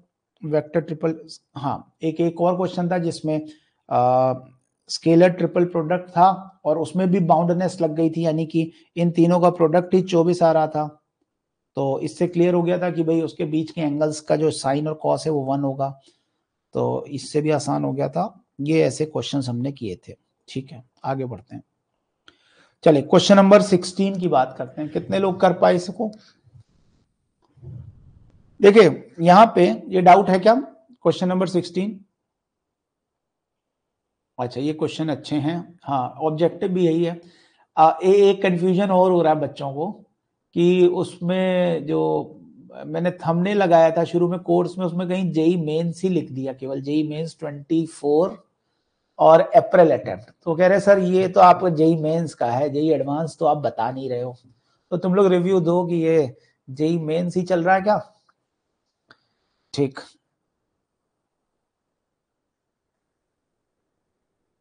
मतलब मिक्स है, फील आ रही है नहीं आ रही है, मिक्स वाली फील आ रही है कि नहीं? क्वेश्चन नंबर 16 देखते हैं, और देखो जल्दबाजी नहीं करनी, क्वेश्चन की तह तक जाना है अभी हम। हाँ, क्वेश्चन में vector B is equal to 4i cap plus 3j cap लिखा हुआ है, और vector C is equal to कहा गया उसके परपेंडिकुलर है, यानी हमें बी डॉट सी 0 दिया हुआ है। अब बी डॉट सी 0 दिया है, तो यार 4i cap plus 3j cap में कोई सोच सकता है कि सर अगर इसको 3i cap minus 4j cap ले ले तो ये 0 होगा। आप ऐसे मत करें, आप तो सीधे लिखें xi cap plus yj cap, है ना, ये हमने लिखा, ये हमने लिखा। तो अब इसका डॉट प्रोडक्ट 0 कराया, जैसे डॉट प्रोडक्ट 0 कराया तो ये आ रहा है 4x plus 3y equal to 0। y is equal to क्या, -4x बाई 3 हो जाएगा। इससे पता चला c वेक्टर क्या है, xi cap minus 4x by 3j cap. इससे पता चला कि x बाई 3 हमने कॉमन लिया और ब्रैकेट में आया 3i cap minus 4j cap. तो देखा जाए तो अगर मैं इसके यूनिट वेक्टर की बात करूं फिर तो ये, अच्छा, और x can be positive as well as negative, तो अगर मैं c के यूनिट वेक्टर की बात करूं तो I can write plus minus 3i cap minus 4j cap by 5। Am I right? सभी को ये बात समझ में आ रही है कि c का यूनिट वेक्टर तो यही होगा। अच्छा, b हमें मालूम ही है, तो b का यूनिट वेक्टर भी हमें मालूम होगा, और प्रोजेक्शन हमें बोला। और एक इस क्वेश्चन में मेरे को गड़बड़ हुई कि यहाँ पे चूंकि मॉड, वैसे तो क्वेश्चन के कॉन्टेक्स्ट से समझ में आ जाता है कि what they are going to ask, लेकिन एक्चुअली वर्ड होते हैं दो। एक वर्ड होता है projection which is a signed length, which is a signed या एल्जेब्रिक एक्सप्रेशन होता है, ये प्लस या माइनस कुछ भी आ सकता है। It is a signed length, signed length मतलब प्लस है तो प्लस, माइनस है तो माइनस। और एक वर्ड होता है projection length, projection length, it is always positive. तो जब वर्ड प्रोजेक्शन बोला जाता है तो it can be plus as well as minus, लेकिन यहां पे उन्होंने हैविंग प्रोजेक्शन +1 बोल दिया, हमें यहां वर्ड रखना चाहिए था प्रोजेक्शन लेंथ, ताकि प्रोजेक्शन +1 और -1 आप दोनों ले सकें, तभी तो पॉसिबिलिटीज आएंगी अलग अलग वेक्टर्स की। नहीं तो सीधे सीधे हो जाएगा कि प्रोजेक्शन 1 और 2 है तो r is equal to 1b plus 2c, खेल खत्म। एक्चुअली यहां पे ऐसे होना है, R is 1B plus minus 1B plus minus 2C, right? तो वो यहां पे एक वर्ड होना चाहिए था प्रोजेक्शन। ऑल्दो ये समझ में आ रहा है कि देयर आर डिफरेंट सिचुएशंस। क्यों? क्योंकि आर पे लगा है सिग्मा। सिग्मा ये नोटिफाई करता है कि ऐसी कई वैल्यूज हो सकती हैं। तो अगर आप प्रोजेक्शन वर्ड लेते तो r can be equal to lambda b plus mu c, यानी लैम्डा और म्यू की एक एक वैल्यू होती, वो होती 1 और 2, क्योंकि प्रोजेक्शन तो दे रखे हैं 1 और 2। अब इस क्वेश्चन को एक्सप्लोर करते हैं। ऑब्वियसली इसका सॉल्यूशन भी डाल रखा था मैंने, लेकिन वो थोड़ा सा देखने में डिफिकल्ट सा लग रहा होगा आपको, मैं थोड़ा इजी फॉर्मेट में बता देता हूं आपको। आपने सी का यूनिट वेक्टर निकाल लिया, जिसमें x/3 भी आ रहा था, लेकिन x हमने हटा दिया, तो ये सी का यूनिट वेक्टर हो गया। आप नोटिफाई करें बी और सी का डॉट प्रोडक्ट कैसे आप ले सकते हो। अब सी का यूनिट वेक्टर प्लस माइनस आप ऐसे ले रहे हो, वो जरूरी नहीं है। क्यों? क्योंकि आप प्रोजेक्शन लेंथ बोल चुके हो, तो 1 और 2 उसमें आ जाएगा। ठीक है, कैसे करना है इस क्वेश्चन को? प्रोजेक्शन लेंथ मान के करना है या प्रोजेक्शन मान के करना है? बोलिए आप लोग। प्रोजेक्शन लेंथ मान के कर लेते हैं। हाँ, तो अब देखिए ये सी आ गया। हम कोशिश करते हैं वो जो बोल रहे हैं उसके साथ चलते हैं। B and C be two perpendicular vector to each other xy plane, vector in the same plane having projection 1 and 2। अच्छा, तो R को हम क्या मान सकते हैं? R को हम लिख सकते हैं lambda B plus mu c. अब बताओ प्रोजेक्शन क्या होता है? प्रोजेक्शन होता है R डॉट B कैप, वो दिया हुआ है 1, ठीक है, लेकिन हमने यहाँ प्रोजेक्शन लेंथ लेनी है, इसलिए R डॉट B कैप का मॉड इज इक्वल टू 1। ऐसे ही R डॉट सी कैप, क्या सबको मालूम है? क्या सबको मालूम है किसी भी वेक्टर के डायरेक्शन में प्रोजेक्शन निकालना इज एक्चुअली उसके यूनिट वेक्टर से डॉट प्रोडक्ट करना। आपको कॉन्सेप्ट बता देता हूं। कॉन्सेप्ट होता था, इस पेज पे बता देता हूं। कॉन्सेप्ट होता था कि अगर मान लो ये वेक्टर ए है और आपको बी वेक्टर के अलोंग इसका प्रोजेक्शन निकालना है, दिस इज कॉल्ड प्रोजेक्शन। तो ये वाली जो लेंथ होती थी या साइंड लेंथ, इसे हम बोलते थे ए डॉट बी कैप। अगर ये ऐसी सिचुएशन होती, आई मीन ये सिचुएशन ऐसी होती कि ये वेक्टर कुछ मैं छिपा रहा हूं चीजों को, अगर ये वेक्टर कुछ इस तरह का होता, राइट, जिसमें ये बी है ये ए है, तो बताओ ये a dot b cap, a dot b cap, क्या ये उल्टी दिशा में लेंथ आती कि नहीं? और ये एंगल ऑब्ट्यूज एंगल होता है, ये एक्यूट है।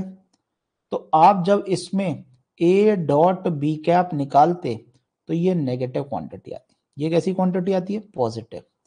यही फर्क है प्रोजेक्शन और प्रोजेक्शन लेंथ में। व्हाट जो हम यहां मेंशन कर रहे हैं पॉजिटिव और नेगेटिव, ये प्रोजेक्शन कहलाता है।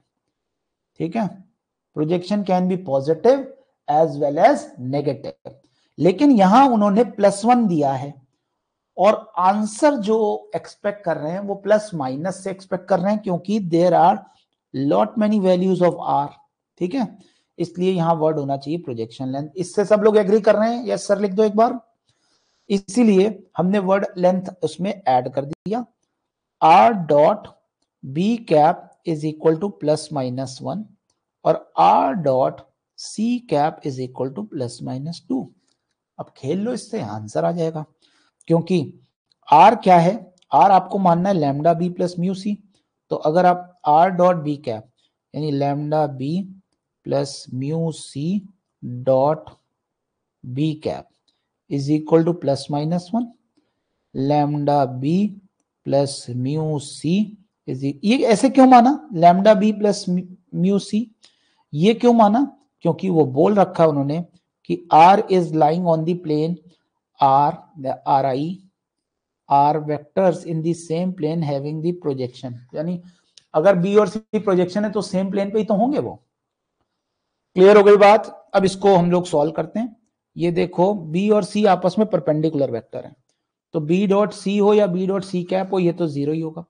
तो यहां से आ जाएगा lambda B dot B is B square, लेकिन वो यूनिट वेक्टर, तो lambda B is equal to plus minus one. ऐसे ही mu dot C, B dot C तो जीरो हो जाएगा, यहां mu C is equal to plus minus to.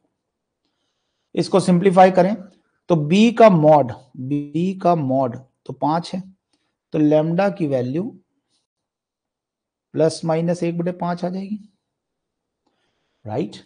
और म्यू की वैल्यू प्लस माइनस 2/c आ जाएगी। ये रख दो आंसर में, हमें आर पता चल जाएगा। देखते हैं कैसे। आर क्या होता है? आर होता है, यहीं पे लिख देते हैं, आर होता है lambda b plus mu c. What is lambda? Plus minus 1/5 b plus minus 2/c।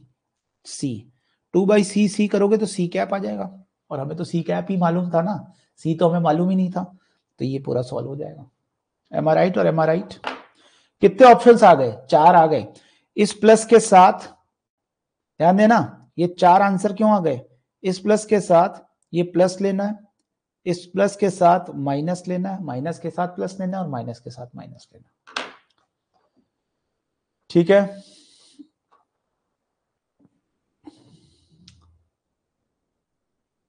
कल आपकी रात में क्लास नहीं हो पाई थी क्योंकि मैं कोटा में था, कल कोई एक मीटिंग थी मेरी। हाँ जी,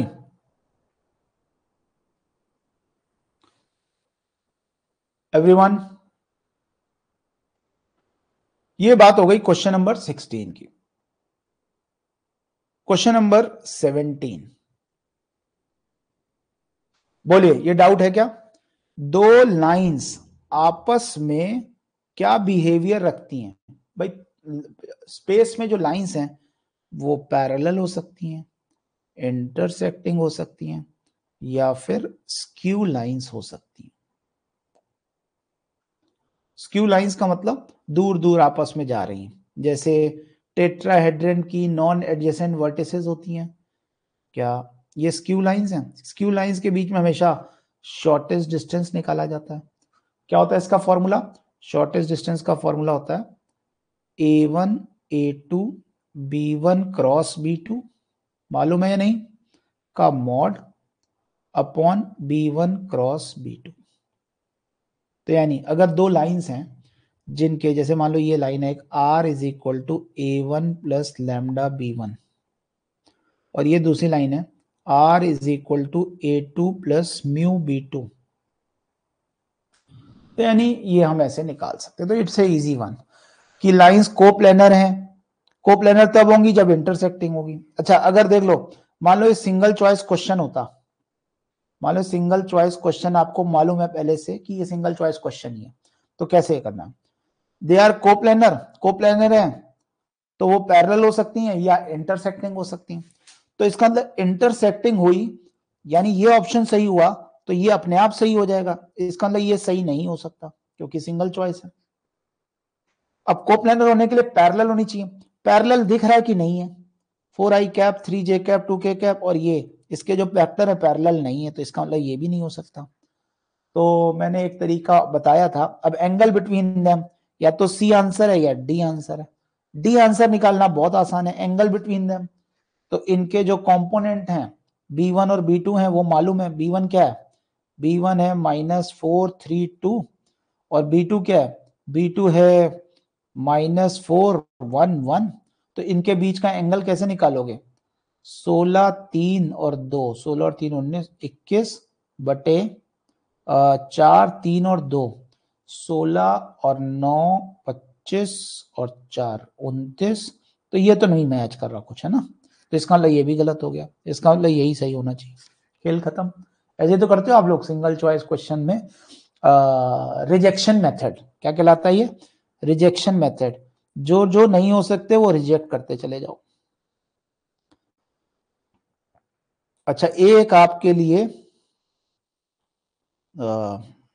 जो लोग भी 11th, जो लोग भी 12th क्लास में हैं और वो अपीयर कर रहे हैं, उनके लिए ट्रेंड बता दूं कि हर 5, 6, 7 साल में ना नीट और आईआईटी में बच्चों का जो बैलेंस है वो कभी इधर कभी उधर सीसॉ देखा है ना, कभी नीट में बच्चे ज्यादा हो जाते हैं, कभी जेई में बच्चे ज्यादा हो जाते हैं। इस साल कितने लाख लोगों ने अपियर, पिछले साल 9 लाख लोगों ने अपियर किया था जेई मेंस, और करीब 16-17 लाख लोगों ने अपियर किया था नीट। अब ट्रेंड वापस इंजीनियरिंग की तरफ आ रहा है और अब बच्चे बढ़ गए। आई थिंक कि शायद जेई मेंस वालों ने 12 लाख लोगों का, इंटरसेक्टिंग नहीं है तो एंगल के लिए बात खत्म हो गई। Parikshit, there are two things here. यहाँ पे जब आपसे बोला जाता है ना लाइंस के बीच का एंगल निकालो, तो what they are asking is कि उनसे जो डिफाइंड वेक्टर्स हैं उनके बीच का एंगल निकालो। ठीक है, स्क्यू लाइंस के बीच भी आप एंगल बोल सकते हो क्योंकि the lines are along B1 and B2, तो व्हाट दे मीन इज कि उनके बीच का एंगल ऐसे निकाल सकते हैं। बेसिकली B1 और B2 उनके बीच के वेक्टर्स का एंगल निकाल लेते हैं। हाँ, ये बात अलग है, वेक्टर्स के बीच में एंगल एक ही होता है, लेकिन यहाँ लाइंस हैं तो अगर एंगल थीटा आया तो पाई माइनस थीटा भी एक आंसर होगा। राइट, 11,70,000 लोग अपियर हुए जेई मेंस। 12 लाख मान लो उसको, लगभग बोलने के लिए सही रहता, 11.5 मान लो, तो 9, 9.5 से 11.5, 2 लाख बढ़ गए। और पिछली बार जब फर्स्ट अटेम्प्ट में जितने लोगों ने अपियर किया था उससे 1-1.5 लाख लोगों ने ज्यादा अपियर किया था जेई मेंस अटेम्प्ट नंबर 2 में। तो अब जो आने वाला जेई मेंस 2 है उसमें इस आंकड़े से तो करीब 1-1.5 लाख ज्यादा बच्चे अपियर करेंगे। चलो ज्यादा नहीं मानते, हम मान लेते हैं 12-13 लाख बच्चे अपियर करेंगे। उससे अगले साल यानी नेक्स्ट ईयर, जो लोग ये सोच रहे हैं कि there is always a next year, है ना, वो ये जान लें अगले साल कंपटीशन थोड़ा सा और फियर्स होगा। तो जो भी करना है वो इसी साल में करना है। Don't make up your mind कि भाई ये हम अगर मान लो हम फेल हो जाते हैं इस बार तो हमारे पास अगला साल और कठिन होगा फिर, है ना। इसलिए जो करना है इसी साल में करना, पूरे फोकस से पढ़ाई करिए। कई लोग बीच बीच में अपना माइंड ऐसे भी मतलब अपने आप को संतुष्टि देते रहते हैं, यार अभी तो हम 12th में हैं, हमारे पास एक और अटेम्प्ट है, हम और बेटर कर सकते हैं ना। वो नहीं करना है, ये मैं मना कर रहा हूं। पूरी मेहनत करिए, अपना पूरा फोकस रखिए। Okay, shortest distance here is 1/3 coming out.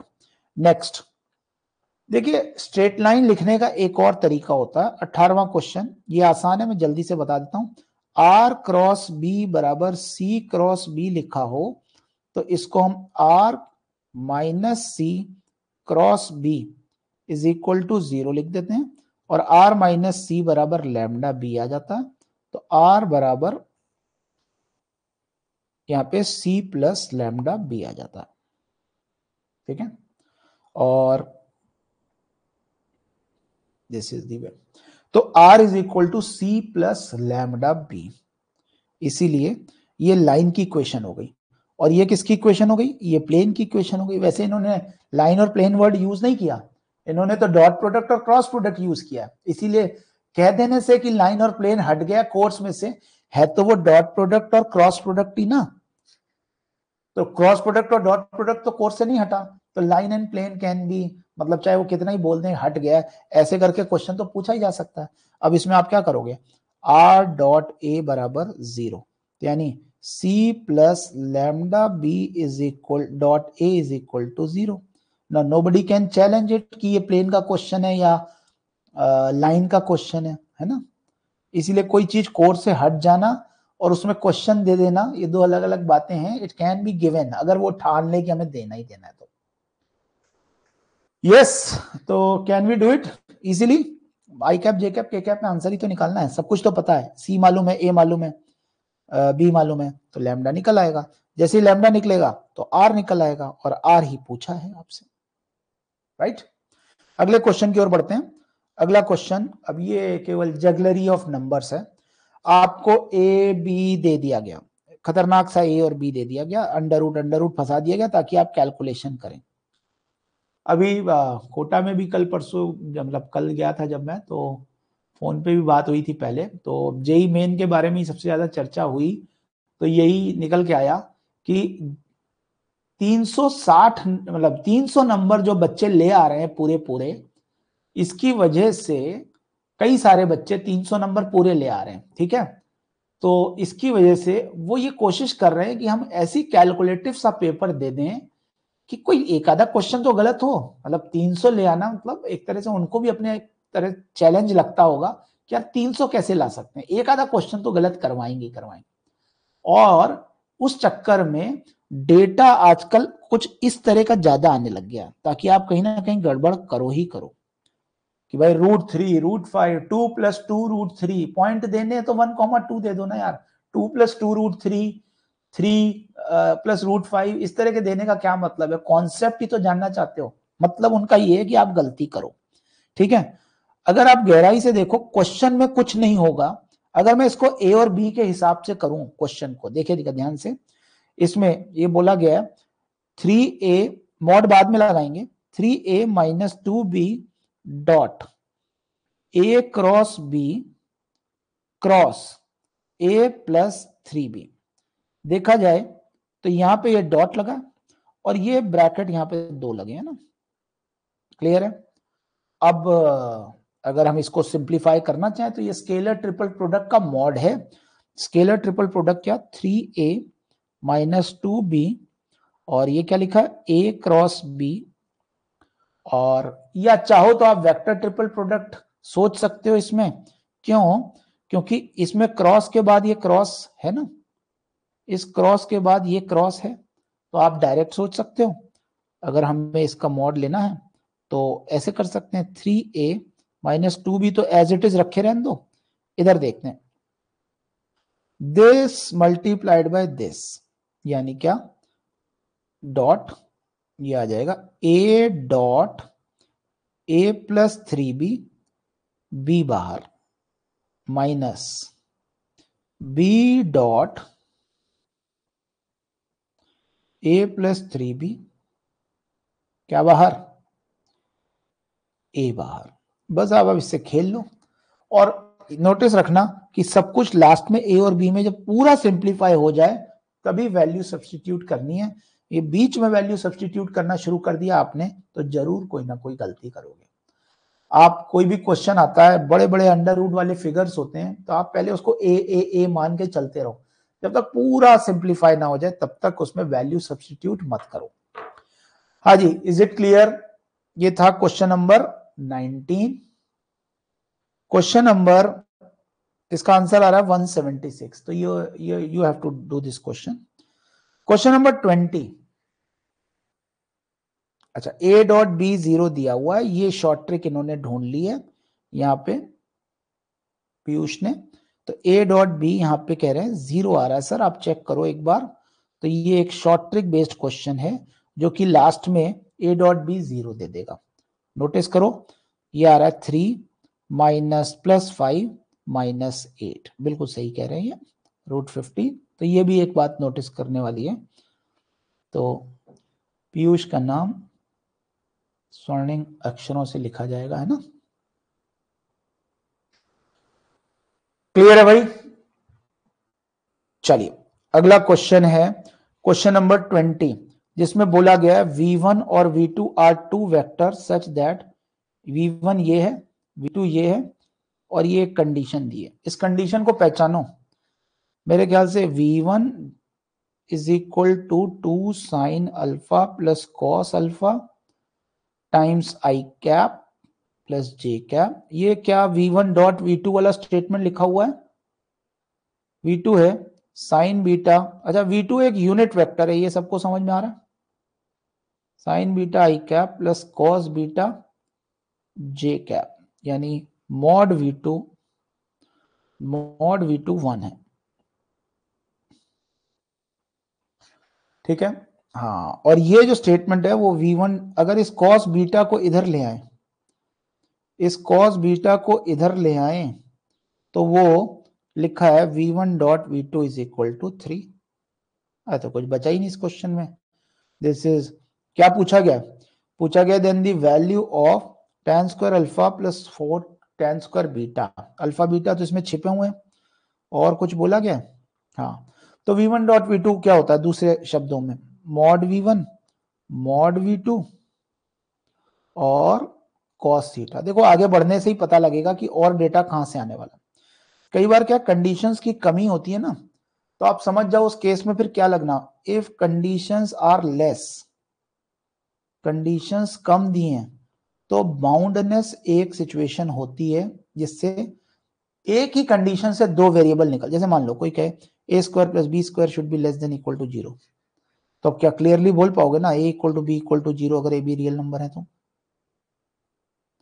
तो एक ही कंडीशन से क्या दो वेरिएबल सॉल्व हो जाते हैं कि नहीं।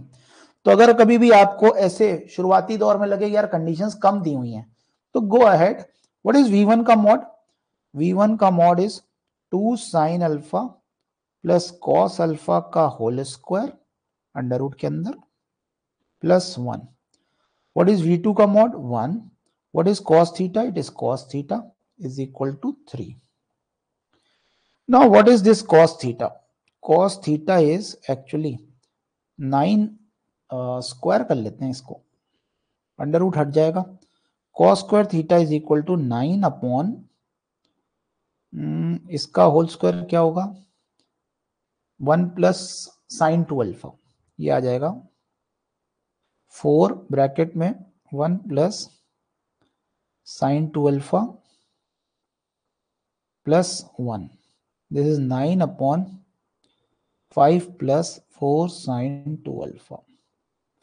ओके, cos स्क्वायर थीटा की वैल्यू 1 से छोटी होती है, तो हाँ बाउंडनेस आ गया ना, ये आ गई बाउंडनेस क्योंकि इसकी वैल्यू हमेशा 1 से छोटी होगी, तो यानी 5 प्लस 4 साइन 2 अल्फा की वैल्यू 9 से बड़ी होगी, तो 4 साइन 2 अल्फा की वैल्यू 4 से बड़ी होगी, यानी साइन 2 अल्फा की वैल्यू 1 से बड़ी हो सकती है क्या कभी, नहीं, तो यानी साइन 2 अल्फा एग्जैक्टली 1 होगा और 2 अल्फा इसलिए 90 डिग्री होगा और अल्फा इज इक्वल टू इसलिए 45 डिग्री होगा। अब कोई बिग डील बची नहीं, अगर अल्फा 45 डिग्री आ गया तो ये V1 निकल आया ना,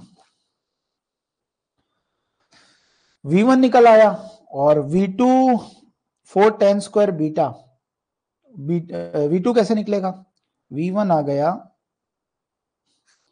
V1 आ गया 2 साइन अल्फा 45, यानी ये भी 1 बाय रूट 2, ये भी 1 बाय रूट 2, 2 बाय रूट 2, तो ये 2 रूट 2 आई cap plus j cap, right. Okay, और अगर हम इसको यहां रख दें डॉट प्रोडक्ट में तो क्या tan स्क्वायर अल्फा तो निकल आया 3, what is 4 tan square beta. अब बीटा कैसे निकलेगा, बीटा की तो कई वैल्यूज हो सकती हैं बाउंडनेस से, बीटा की वैल्यू मतलब इसको अपने को देखना नहीं चाहिए, यहीं पे कैलकुलेट करते हैं, गैस करो बेटा कैसे होगा, बीटा कैसे होगा, यानी हमने अल्फा 45 निकाल दिया, अल्फा अगर हम 45 निकाल चुके हैं तो V1 हमें पता चल गया, V1 आ गया ये, अच्छा V1 डॉट V1 डॉट अगर हम इसे रख दें तो ये इक्वेशन क्या आ गई, हाँ यहाँ बाउंडनेस लगेगी, देखते हैं 2 साइन अल्फा हो गया 1 by root 2, 1 by root 2, 2 by root 2, यानी 2 रूट 2 साइन बीटा, हाँ फिर से बाउंडनेस लग जाएगी cos beta is equal to 3, देख रहे हैं फिर से बाउंडनेस लग जाएगी, ये वो इक्वेशन आ गई ना। अच्छा, इस 2 root 2 sine beta plus cos beta equal to 3 से इसकी मैक्स वैल्यू क्या होगी बताओ, 3, तो ये अपनी मैक्स वैल्यू तब लेता है, 3 होगी ना इसकी max value, 2 root 2 sine beta plus cos beta की मैक्स वैल्यू थी under root a square plus B square, तो अगर आप 2 रूट 2 का स्क्वायर करो, 2 रूट 2 का स्क्वायर करो और 1 का स्क्वायर करो तो वो 9, 3 का स्क्वायर ही तो आ रहा, ठीक है, तो यहां फिर से बाउंडनेस लग जाएगी। अब कर लेंगे, वैसे इसका मैं एक तरीका बता दूं, इसको ना tan बीटा बाय 2 में ब्रेक कर लेना, दोनों को साइन बीटा और cos बीटा को किस में ब्रेक कर लेना, tan बीटा बाय 2 में ब्रेक कर लेना, तो ये परफेक्ट स्क्वायर बन जाएगा, अपने आप परफेक्ट स्क्वायर बन जाएगा और tan बीटा बाय 2 की वैल्यू आ जाएगी और tan बीटा बाय 2 से tan बीटा की वैल्यू आ जाएगी, तो वो स्क्वायर आ जाएगा। तो ये भी आपके ऊपर छोड़ दिया मैंने, इसका फाइनल आंसर आ रहा है 35, राइट, 35, tan बीटा की वैल्यू 2 रूट 2 आ रही है, उसमें v1 और v2, अच्छा थीटा की वैल्यू 0 है, चूंकि बाउंडनेस है तो उन्होंने पैरेलल से करवा दिया। यहाँ पे जो मैंने बाउंडनेस से किया है, यहाँ पे पैरेलल से करा दिया, क्योंकि थीटा की वैल्यू 0 है। क्यों 0 है? क्योंकि वो बाउंड्री कंडीशन फॉलो हो रही थी, यानी v1 dot v2 is equal to क्या आ रहा था, मॉड v1 मॉड v2 ही तो आ रहा था। तो इसका मतलब यहाँ cos थीटा 1 हो रहा था, cos थीटा 1 हो रहा था। cos थीटा 1 है तो थीटा 0 डिग्री है, थीटा 0 डिग्री तो v1 पैरेलल टू v2 है। तो ऐसे भी किया जा सकता है, tan बीटा निकाला जा सकता है। तो this is another method, method 2। और उससे भी निकाला जा सकता है, वो थोड़ा सा लेंथी होता। आई होप ये बात क्लियर हो गई। सो ये क्वेश्चन हो गए वेक्टर्स के। अच्छा, वेक्टर्स में ज्यादा थे, एक और क्वेश्चन है, 21वां क्वेश्चन। क्या डाउट है ये, क्या हो गया था? ये तो आसान है, ट्रिग्नोमेट्रिकल इनइक्वालिटी। अरे ये तो बहुत सिंपल हो जाएगा, A square plus B square minus 2a dot B, खत्म, लेस देन 1। और ये क्या है, ए और बी यूनिट वेक्टर है, तो 1 + 1 - 2 cos थीटा, यहाँ पे एंगल 2 थीटा दिया तो 2 थीटा कर लेंगे। इजी है, ट्रिग्नोमेट्रिकल इनइक्वालिटी सॉल्व करके उसका इंटरवल लाना, ठीक है? तो जो भी आ जाए। अगला क्वेश्चन, क्वेश्चन नंबर 22। हाँ जी, ये कितने लोग कर पाए, डाउट है? चलो देखते हैं। कहा गया the projection length of this variable vector on this vector is 6, यानी प्रोजेक्शन लेंथ, क्लियरली बोला प्रोजेक्शन लेंथ। तो एक्स आई कैप प्लस, या इसको आर बोल देते हैं थोड़ी देर के लिए, this vector is r vector, तो हमें आर डॉट पी कैप का मॉड 6 दिया हुआ है, यानी x plus y plus x plus 2y plus 3z upon root of 14 का इसका मॉड इक्वल टू 6।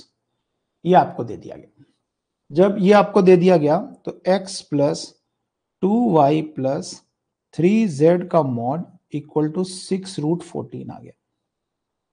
अब पूछा क्या गया, पूछा let L be the minimum projection length of this vector, ये वेक्टर का मिनिमम प्रोजेक्शन लेंथ, यानी x square i cap plus Y square j cap plus Z square k cap का किससे किससे पी कैप, यानी प्रोजेक्शन लेंथ कितनी है, L है, L इज दी, यानी L इज दिस।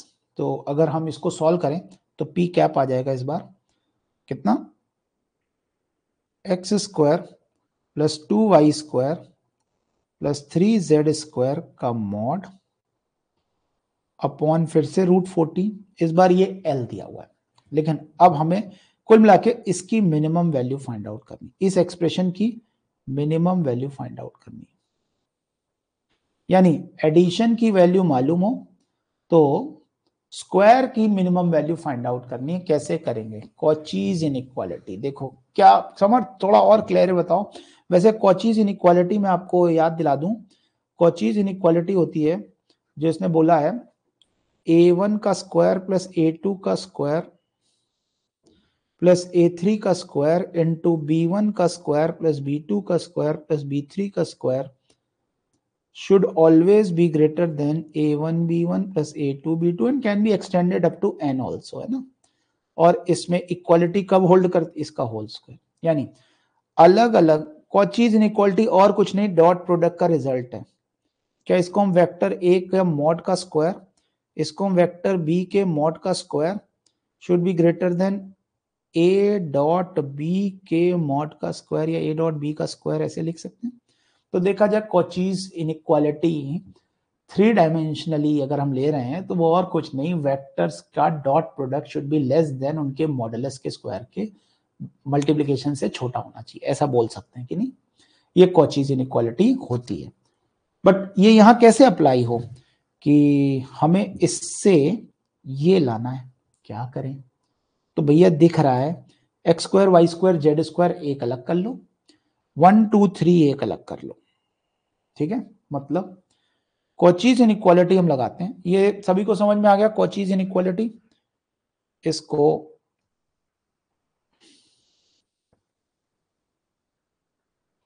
कॉचीज बड़ा अच्छा ट्रिक है, देखना ध्यान से।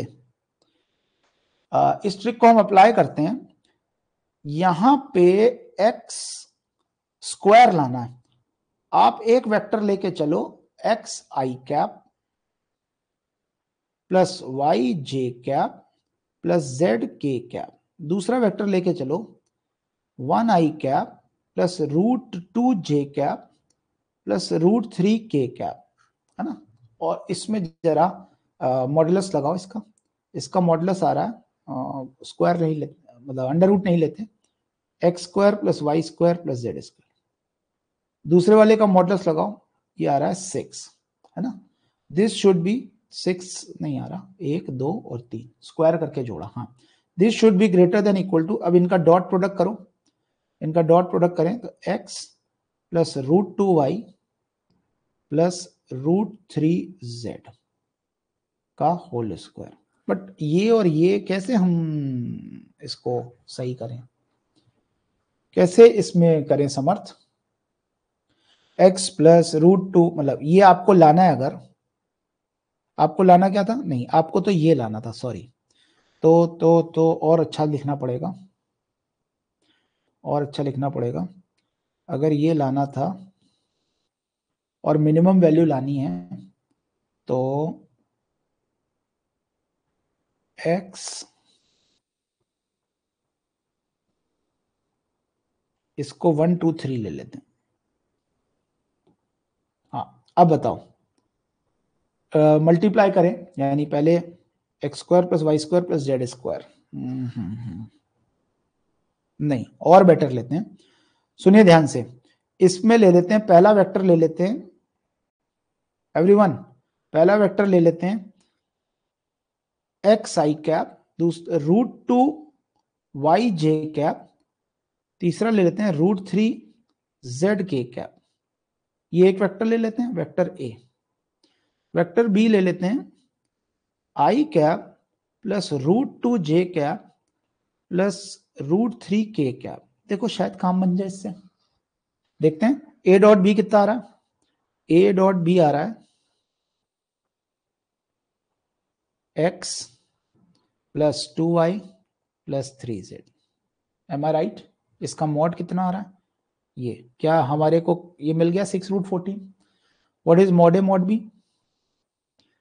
मॉड ए मॉड बी का स्क्वायर, और उसका भी स्क्वायर लिख लेते हैं। इसका स्क्वायर हो गया x plus 2y plus 3z का whole square, which is none other than 6√14 का स्क्वायर, यानी 36 इंटू 14। अच्छा ये कितना हो जाएगा, ये हो जाएगा मॉड ए का square, this is x square plus 2y square, बेहतरीन बेहतरीन क्वेश्चन, इंटू दिस, इनका स्क्वायर करें तो 14। क्या अब आपको इसकी मिनिमम वैल्यू फाइंड आउट हो जाएगी, यानी इसलिए X square plus 2y square plus 3z square multiplied by 14 should be greater than और इक्वल टू 36 इंटू 14, 14 से 14 कट गया, यानी कि 36 is the minimum value, right. So नहीं, गलत आ रहा है। क्योंकि गलत इसलिए आ रहा है क्योंकि L आपने निकाला अभी, तो अब आपको निकालना है L स्क्वायर प्लस 15 का, मतलब क्वेश्चन आ गई और भी है आगे, यानी 36, L स्क्वायर की वैल्यू आ रही है 36, मतलब ये जो आपने वैल्यू निकाली थी ये 6 आ रही है, नहीं प्रोजेक्शन लेंथ 6 हमारे पास, सॉरी अभी गड़बड़ कर दिया हमने। L की वैल्यू 36 आ रही है, L should be greater then 36, और हमें निकालना है क्या, L स्क्वायर प्लस 15 का स्क्वायर, तो 36 का स्क्वायर उसका क्यूब रूट, 36 का स्क्वायर तो 1296 होता है, प्लस 15 का स्क्वायर और उसका क्यूब रूट लेना है। और यहां पे एल की वैल्यू क्या निकाली है इन्होंने, x plus 2y plus 3z। हमसे पूछा गया था किसकी मिनिमम वैल्यू, हमसे पूछी गई थी minimum value of projection length of X square plus Y square plus Z square. तो X square plus Y square plus Z square मतलब इसकी जो वैल्यू थी, इसकी मिनिमम वैल्यू आ रही है 6√14 इंटू 6 इंटू 14। तो L की वैल्यू आ रही है नहीं, 6√14 आ रही है, मतलब रूट हटना नहीं चाहिए, हमने शायद क्रॉस मल्टीप्लाई कर दिया। और हमें प्रोजेक्शन में ओके, हमने बेसिकली क्या कर दिया, हमने स्क्वायर वैल्यू ले ली है 36 इंटू 14। हमें यहाँ पे किसकी मिनिमम वैल्यू चाहिए थी, हमें minimum projection length of this vector on P चाहिए था। तो हमें तो दिस अपॉन √14 की वैल्यू चाहिए थी, और हमने केवल इसकी मिनिमम वैल्यू बता दी, क्या होती है 36। ठीक है, वो भी हाँ, तो हमें इसमें √14 का डिवाइड भी करना पड़ेगा। सारा हौच पौच हो गया। यहाँ पे हमने ये इसकी वैल्यू निकाली थी। अब हम निकालें अगर एम ये मॉडुलस का स्क्वायर ये हमेशा उससे बड़ा होगा, तो X square plus 2y² plus 3z² का mod upon √14 should always be greater than और इक्वल टू, यही तो L है, should always be greater than और इक्वल टू, इसका स्क्वायर किया था तो मॉड ए का स्क्वायर आया था, ठीक है, और ये मॉड बी का स्क्वायर आया था 1 + 14, ठीक है, और ये इससे बड़ा था मॉड ए मॉड बी, ये आ जाएगा ये आ जाएगा केवल और केवल A.B x + 2y + 3z का होल स्क्वायर, और x + 2y + 3z था 6√14 का होल स्क्वायर।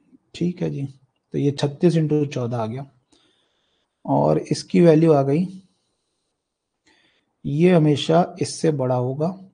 इसमें अगर हम √14 का डिवाइड कर दें,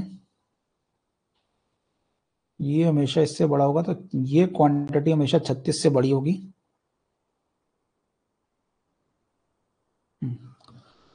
एवरीवन, B का मॉड 6 होगा, मैंने क्या लिख दिया,